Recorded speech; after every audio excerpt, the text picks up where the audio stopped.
My parents live in the attic. When I tell people online, they always jump to these three conclusions, depending on the subreddit. 1, they're ghosts. 2, I have a really classy attic. 3, I'm lying. But I promise I'm not. I wouldn't lie to you guys. My parents are selfless. They do this for my well-being. I was a bit of a rascal as a toddler. Mom used to say I did enough wandering for a lifetime in those 2 years alone, so I don't really roam around all that much nowadays. They wanted to make sure that the space I do have is all my own, so a long time ago they decided to let me have this entire floor all to myself. I've been here for like 20 years now. I grew up here, I'm safe here. They know this. They just want to keep me safe, and honestly, I love them to the world and back for that reason alone. I was about 17 when I heard Mom's voice through the door upstairs. It was hard to hear from my spot, but she sounded so happy. She was pregnant with my little brother. I could hear the tears in her voice when she described him.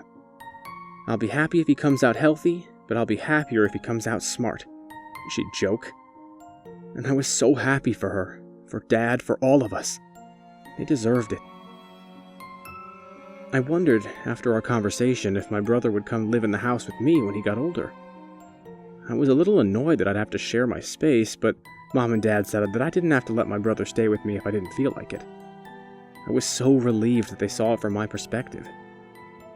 You guys get it, right? I'm way older. It would be weird to constantly have to censor myself and, act super different just because I had to live in the same room as a little kid. This house doesn't have much. It's a pretty open floor plan. It's not like I could hide away whatever I wanted to, do some adult shit. So Jake joined our family, finally. I loved when they brought him down to visit. Even better, Mom got her wish. Only wandering Jake ever did was from the house to the attic. He's still a little smarty now, 5 years old, and he had the layout of the house memorized like the back of his hand. So last night he comes down to visit with some dinner. He's still at that age where he stumbles through some words, but his sentences are usually clear as day. And then Mom and Dad went upstairs and got the pictures. I had to laugh at that. What upstairs, Jake? Can't get any more upstairs than the attic. But I'd let him continue with his story of looking at old photographs of our family and laughing on Mom's lap. He stops and I look up from my plate. He fiddles with the chain. I ignore the shave against my wrist. So I asked Mom and Dad if I could go outside to play, and they got really mad. No shit, Jake, but I let him continue. I just said that I was kind of bored at home. I didn't mean to sound rude. And he probably didn't. I didn't either back then, but it's never too early to learn that you shouldn't throw a lit match in a loving home. He looked up at me for a moment with those adorable eyes, quivering lips, the whole 9 yards before casting his gaze down again. And Mom said if I did anything like that again, I could just stay in the basement here and be like you. I'm a bit selfish, I know.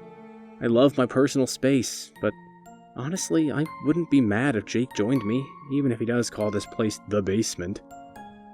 It would suck to take care of him those first few months, and I would miss hearing his stupid little kid voice, but it gets lonely sometimes. I told her no, he added after a minute. He picks at the rust on the chain until I shake his hand off. Why does he always call this place the basement? I told her I wouldn't wander.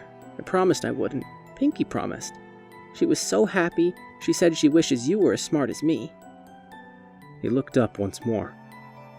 She said if you were, you could have kept your legs and tongue too.